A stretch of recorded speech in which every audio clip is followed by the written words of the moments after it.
Meeting நடத்த போறாங்களாமா BCCI. அதாவது இந்த ஓடிஐ சீரிஸ் முடிச்ச உடனே ஒரு மீட்டிங். இது முன்னாடி சின்ன தகவல்களா வந்துருந்துச்சு. பட் இப்ப கன்ஃபார்ம் பண்ற மாதிரி தான் சொல்றாங்க.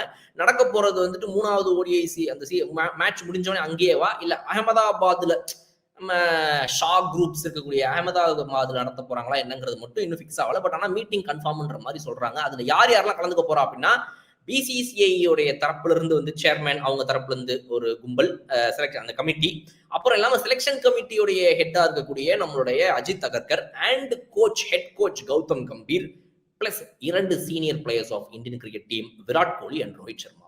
ஸோ இந்த 4 பிளேயர் பிளஸ் பிசிசிஐடைய கமிட்டி மெம்பர்ஸ் இவங்க பேச போறாங்க. என்ன காரணம், இந்த மீட்டிங்க்கு என்ன அவசியம் அப்படிங்கறத இந்த வீடியோல நம்ம மிக முக்கியமா பார்த்தே ஆகணும். அந்த அளவுக்கு ஒரு சிச்சுவேஷன் இப்ப ரைஸ் ஆயிருக்குது அப்படின்னு சொல்றாங்க. உள்ளுக்குள்ள விராட் கோலிக்கும் கௌதம் கம்பீருக்கும் சின்னதா ஒரு கருத்து முரண் இருக்குது. இந்த பக்கம் நம்ம ரோஹித் சர்மா அண்ட் அஜித் அகர்கர் கரெக்டா பேசிக்கிட்டு ரொம்ப நாள் ஆச்சு அப்படின்ற மாதிரி தகவல்கள் வருது.